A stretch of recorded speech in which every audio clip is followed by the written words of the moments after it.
Le syndrome de l'imposteur, est-ce que c'est quelque chose qui vous parle? On a toujours l'impression que les autres savent ce qu'ils font, qu'ils sont au bon endroit et qu'ils méritent ce qui leur arrive de positif. Pourtant, nous sommes nombreuses et nombreux à ne pas se sentir légitimes, même des personnes aussi installées que Jamy, le légendaire animateur de C'est pas sorcier. Est-ce que tu as déjà eu le syndrome de l'imposteur, de te dire il me manque un truc qui me rende légitime à faire ce que je fais ou pas du tout? Si. Si. Je l'ai en permanence. Incroyable. Alors le syndrome de l'imposteur, même si vous connaissez l'expression, est souvent mal compris. C'est un syndrome spécifique et il y a des solutions.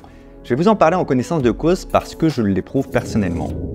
Et plutôt fort, en simultané de cette vidéo, mon équipe a sorti une autre vidéo sur ma chaîne secondaire. Ça s'appelle Le syndrome de l'imposteur et c'est une sorte de documentaire vlog où je leur ai permis de filmer, couper, monter comme ils voulaient.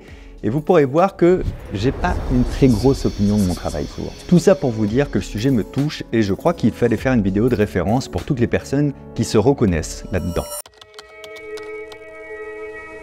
Alors, même s'il y a le mot syndrome, ce n'est pas un trouble, c'est pas une maladie, c'est un phénomène psychologique. Le phénomène a été décrit en 1978 par les deux psychologues Pauline Clance et Suzanne Imes dans l'article « Le phénomène de l'imposteur chez les femmes hautement performantes, dynamique et intervention thérapeutique ». Dans cette étude, elles ont étudié 150 femmes diplômées exerçant des métiers prestigieux et reconnues pour leurs compétences. Or, ces femmes brillantes ne considéraient pas qu'elles avaient réussi. Elles expliquaient leur succès par des facteurs externes comme le hasard ou la chance. Ces femmes pensaient qu'on les surestimait. Elles craignaient d'être démasquées et que les autres s'aperçoivent qu'elles ne sont pas aussi compétentes qu'ils le croyaient. Par la suite, d'autres études ont été menées sur ce phénomène et il a été reconnu que cela touchait tous les individus, de tous les genres, tous les niveaux d'éducation et tous les domaines professionnels. Le syndrome de l'imposteur, qu'on appelle aussi le syndrome de l'autodidacte, est un phénomène psychologique où une personne doute constamment de ses compétences et de sa réussite et a peur d'être exposée comme étant un escroc. Les individus qui souffrent de ce syndrome ont tendance à attribuer leur réussite à donc des facteurs externes, la chance, le hasard, plutôt qu'à leur propre capacité. Ils ont une forte tendance à minimiser leur succès, quitte à s'en dédouaner totalement, comme si ça n'était pas du tout, mais pas du tout grâce à eux. Si vous avez vous-même dit ces phrases ou entendu ces phrases comme « j'ai eu de la chance, tout le monde peut le faire », bah, c'est rien, c'est facile, non mais je mérite pas ça, ou je suis pas capable, alors vous savez de quoi je vous parle. Je vous l'ai dit, on l'appelle aussi syndrome de l'autodidacte parce qu'il touche encore plus ceux qui ont appris quelque chose par eux-mêmes. Je m'explique. Je me considère comme un bon percussionniste. Alors vous le saviez pas, eh bien sachez que durant des années, j'ai pris des cours avec quelqu'un de très compétent dans ce domaine, j'ai travaillé d'arrache-pied selon sa méthode et ses conseils, et je ne doute pas d'être compétent en tant que percussionniste. C'est pas une belle démo. Par contre, j'ai appris le mentalisme tout seul, en autodidacte, ainsi que le milieu du spectacle. Ça a beau faire 12 ans que je suis sur scène, je suis pas très fier de mon travail, comme vous le verrez d'ailleurs dans le docu. C'est assez bizarre de vous partager cette facette de moi, mais c'est, je crois, le meilleur moyen de vous montrer de quoi il s'agit. L'autodidacte, c'est pas tant celui qui apprend tout seul, que celui dont les connaissances ne sont pas garanties par un diplôme. En toute logique, ce n'est pas parce qu'il n'y a pas de diplôme qu'il n'y a pas de savoir ou pas de connaissances. Quand on est autodidacte et qu'on nous pose cette fameuse question, quelle étude t'as fait pour savoir tout ça? Ou quelle étude t'as fait pour faire ce métier? Et que la réponse est aucune, là le syndrome de l'imposteur se réveille. D'autant que parfois le regard de l'interlocuteur peut changer. Soit il est encore plus impressionné, soit il peut être déçu et remettre en question les connaissances et le savoir-faire de l'autodidacte. Le diplômé peut avoir une assurance tout à fait légitime. J'ai mes diplômes qui parlent pour moi. L'autodidacte, lui, sera en constante bataille pour prouver sa valeur aux autres. Par conséquent, ils ont plus tendance à souffrir de ce sentiment d'infériorité malgré leur réussite parfois flagrante. Le fait de ne pas avoir suivi un cursus scolaire classique, d'avoir appris par ses propres moyens une compétence sans accompagnement, accentue énormément l'ancrage qu'on est peut-être un imposteur. Le principal souci de l'autodidacte, c'est donc le manque de légitimité qu'il ressent ou qu'on lui fait ressentir. Et rien n'est fait pour mettre les autodidactes à l'aise dans une société où le diplôme prime plus que les compétences. Avant d'aborder les quelques points positifs et les bons conseils, il y en a, voici quelques caractéristiques courantes du syndrome de l'imposteur. Les doutes persistants, évidemment. L'attribution externe au succès, on en a parlé. La peur d'être exposé, il y a une crainte constante d'être découvert comme une personne incompétente, ce qui peut entraîner une anxiété importante et des efforts excessifs pour éviter d'être exposé. Et en même temps, on se dit que si ça arrive, c'est bien qu'on avait raison. Une comparaison en permanente aux autres, soit pour se rassurer, soit pour se prouver qu'on a raison et qu'on est un peu imposteur. Le perfectionnisme, un perfectionnisme excessif est souvent associé au syndrome de l'imposteur. Les individus ont du mal à accepter leurs erreurs et ont des attentes irréalistes de perfection. Ceux qui avaient vu l'année dernière le vlog du projet One Shot savent de quoi je parle. Finalement, c'est comme si les autres faisaient une lourde erreur de jugement à leur égard en disant qu'ils sont bons. Les conséquences peuvent aller jusqu'à apporter son soutien aux idées des autres et à minimiser ses propres idées ou ses propres capacités. Encore une fois, le syndrome de l'imposteur n'est ni une maladie, ni un simple manque de confiance en soi, mais comme l'explique Pauline Dequeville, une perception fausse de la réalité qui diminue le bien-être et la quantité de vie des personnes concernées. Il ne faut pas confondre le sentiment d'imposture et un souci d'inclusion. Le syndrome d'imposture, c'est se dire « mes collègues me pensent plus intelligent que je ne le suis ». Et non, je pense que les autres doutent que ma place soit ici ou que je sois assez intelligent pour le poste.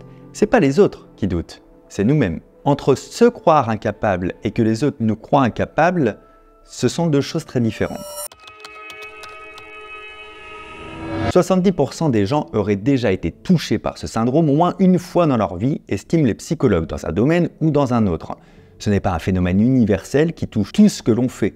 Loin de se limiter au monde du travail, le syndrome de l'imposteur concerne aussi la vie de famille. Les psychologues l'évoquent chez les parents qui sous-estiment leur aptitude à s'occuper de leur enfant, ou dans le couple lorsque l'autre renvoie une image de soi jugée trop valorisante par rapport à celle qu'on a de nous-mêmes. D'après une étude du journal of Behavioral Science, pas facile, ce syndrome peut être lié à diverses causes. Celles qu'on peut retrouver durant l'enfance, sans rentrer dans les détails, celles à l'âge adulte, souvent dans les périodes de transition, par exemple quand on démarre un nouveau cursus, un nouveau cycle d'études, ou quand on obtient une promotion importante, et enfin dans le travail, principalement chez les auto-entrepreneurs et les travailleurs indépendants, dont les relations professionnelles, notamment les feedbacks, les retours d'informations, sont limitées, ce qui ne leur donne pas toujours la possibilité d'apprécier leur travail à leur juste valeur. Et est-ce que le syndrome de l'imposteur est une spécificité féminine? Il est souvent dit que les femmes sont plus sujettes à souffrir du syndrome de l'imposteur, mais toutes les études ne sont pas du tout d'accord sur ce point. D'après une étude des Assises de la parité datant de 2021, 75% des femmes en sont victimes contre 50% des hommes. Une autre étude de 2017 révèle que dès l'âge de 6 ans, les filles pensent qu'elles sont moins intelligentes.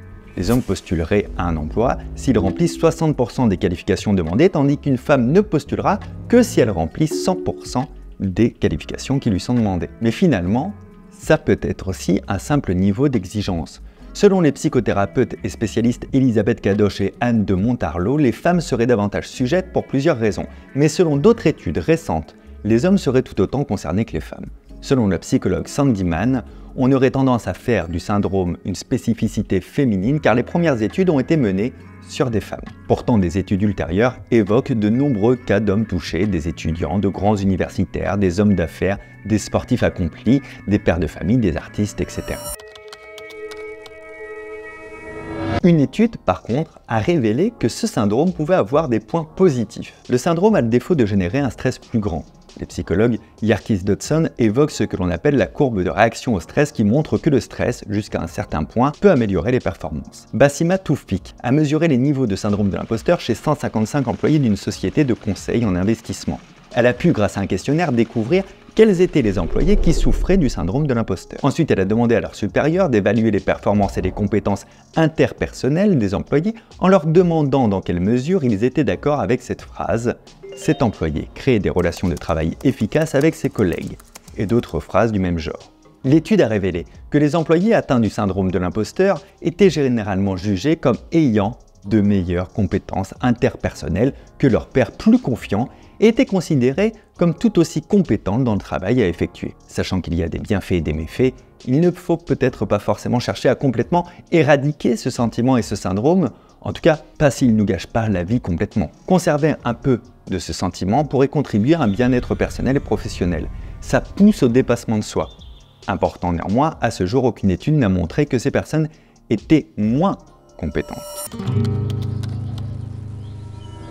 On va terminer la vidéo avec quelques conseils pour surmonter ce syndrome-là, et puis quelques exemples de personnes que vous connaissez qui sont atteintes du syndrome de l'imposteur. Si vous êtes atteint du syndrome de l'imposteur, vous pouvez utiliser l'échelle de Clance. C'est un test mis au point par la psychologue Pauline Clance qui a découvert ce syndrome. Ce test permet d'évaluer l'intensité du syndrome de l'imposteur tel qu'on le vit. On vous mettra un lien pour ça dans la description. En gros, c'est un QCM dont la plupart des réponses peuvent être pas du tout vraies, rarement, parfois, souvent très vraies. Le deuxième conseil, c'est penser à votre parcours, à votre situation, pensez aux personnes ou aux événements qui ont pu miner votre confiance en vous et efforcez-vous de découvrir la source de votre syndrome de l'imposteur. Ça, c'est important. Ça changera pas tout, mais vous aurez conscience d'où ça vient. Apprenez également à accepter les éloges. Dites simplement merci et pas c'est rien, j'ai eu de la chance. Recherchez la critique constructive pour pouvoir avancer. Privilégiez les relations positives. Concentrez-vous sur vos collègues, vos amis et vos mentors qui sont de votre côté, qui voient vos forces, quitte à vous aider avec de la critique constructive. Revoyez votre définition de l'échec. Être un bon médecin, par exemple, ne signifie pas ne jamais faire d'erreurs. Même les meilleurs en font. Les erreurs sont essentielles pour apprendre et évoluer. Évitez de vous comparer. Concrètement, si vous êtes tenté de vous comparer à un collègue qui comptabilise une dizaine d'années d'expérience de plus que vous, abstenez-vous. En revanche, faites de cette personne une source d'inspiration et de motivation. Et enfin, créez un tableau de réussite. Ça, c'est important, pour mieux vous rendre compte de vos accomplissements. Faire une liste de ces victoires personnelles permet de déjouer les pensées automatiques du cerveau qui visent à confirmer notre croyance, le fameux biais de confirmation, en se raccrochant à des faits concrets. Le factuel, c'est votre meilleur allié. Plutôt que de se dire « mais non, mais moi j'ai jamais rien fait de bien », de toute manière, j'avance pas, etc. Vous pourrez constater au contraire que vous avez des réussites derrière. Je termine en vous citant quelques personnes célèbres dont vous vous doutez peut-être pas qu'elles ont le syndrome de l'imposteur. Lena Situation, il y a 5 ans, Lena, après un séjour de plusieurs mois à New York, elle revient en France et des personnes la reconnaissent dans la rue, lui demandant des autographes. C'est le début de sa renommée. Elle a fait une vidéo sur son syndrome de l'imposture où elle dit clairement « c'est trop pour moi ». Elle explique qu'elle culpabilise alors qu'elle sait qu'elle a travaillé, mais elle répète beaucoup « je ne mérite pas tout ça ». Tom Hanks aussi qui avait déclaré « peu importe ce que l'on fait, il y a toujours un moment qui arrive où on se dit « comment j'en suis arrivé là ?» Quand vont-ils découvrir que je suis en fait un imposteur et me retirer tout ce que j'ai? Vous retrouverez quelques sources dans la description si vous voulez creuser plus loin. Je veux terminer la vidéo en vous racontant une anecdote de 2011. Je faisais mon premier spectacle à la Comédie des Trois Bornes à Paris, un petit théâtre de 49 places. Et au bout de 3 mois, j'ai failli tout arrêter. Et c'est une amie qui m'a dit « ben non, il y a du monde, tous les soirs, les gens sont contents, pourquoi tu veux arrêter ?» Et je lui avais dit « parce qu'à chaque fois que je sors et que les gens m'attendent pour me dire « ah c'était sympa », je me dis toujours « ouf !» ils ne se sont pas rendus compte que c'était nul. Et encore aujourd'hui, j'ai ce sentiment-là dans la plupart des choses que je fais dans mon travail, mais on peut le surmonter, on peut aller de l'avant et on peut surtout rationaliser et essayer d'avoir un esprit critique sur son travail et de quantifier les choses plutôt que d'avoir ce jugement personnel. Si vous souffrez du syndrome de l'imposteur et que c'est la raison pour laquelle vous avez regardé la vidéo, sachez que c'est pas complètement irréversible, en tout cas qu'on peut le surmonter. Et si vous connaissez simplement des personnes qui disent toujours « non mais je le mérite pas » ou « c'est un coup de chance », c'est pas de la fausse modestie. Elles sont probablement atteintes de ce petit phénomène psychologique. Merci d'avoir regardé la vidéo, à très bientôt, ciao.